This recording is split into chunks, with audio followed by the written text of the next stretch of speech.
वो धनुष टूट गया, तुमने कुछ नहीं कर पाया, दो दो थापड़ देते, भगा देते। और कंस इतनी बात कह के ऊपर से हंस, लेकिन ऊपर से हंस लो, पेट में घटिया घाट फरक का वार, घटिया घाट फरक का वार।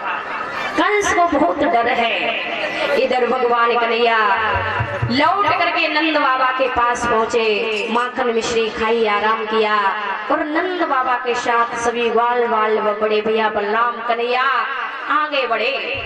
जब आगे बढ़े हैं तो क्या देखा है कि दरवाजे पर कुबलिया पीड़ हाथी खड़ा है। जवाब दिया है भगवान ने, ए भैया फीलवान, इस हाथी को हटाओ, मुझे अंदर जाने दो। फीलवान कहने लगा, अगर तुम्हें ताकत है तो इस हाथी को हटा दो, चले जाओ।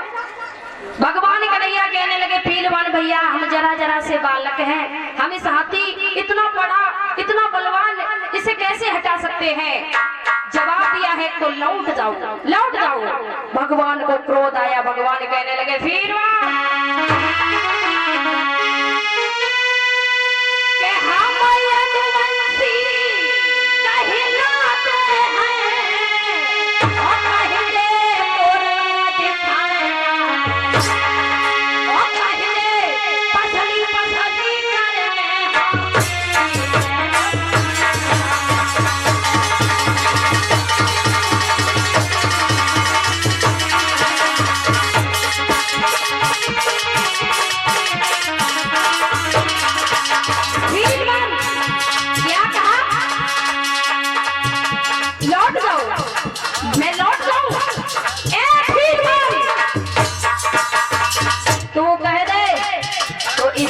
की गेंद बना करके आकाश में फेंक रहे हैं।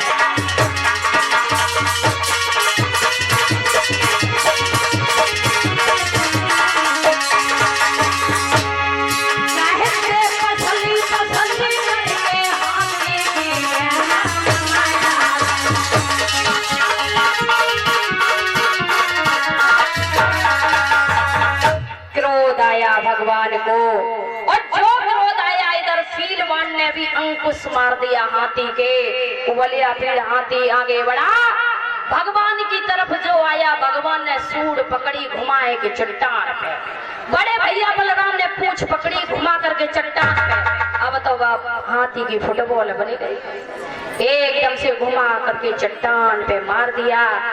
दांत उखाड़े उसके पेट में भोंक दिए, एक एक दांत भगवान कन्हैया बलराम अपने कंधे पे रख करके कंस की चल दिए।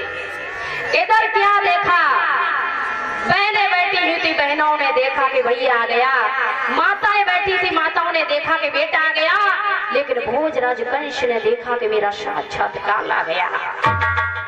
आज आगे भगवान बड़े संग चारूढ़ मुष्टक खड़े हैं। भगवान कहने लगे, मुझे जाने दो अंदर।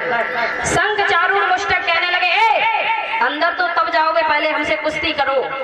भगवान कहने लगे, अरे भैया हम जरा जरा से बालक, हम कुश्ती लड़ना नहीं जानते। जो इतनी बात कही, संग चारूढ़ मुष्टक कहने लगे, नहीं कुश्ती लड़ना जानते हो तो लौट जाओ।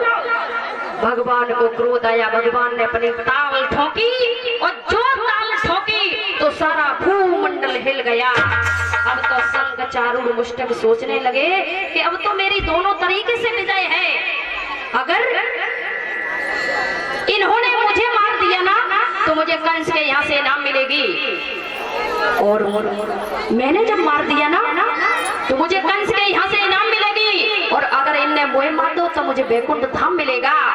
अब तो भैया युद्ध शुरू हुआ।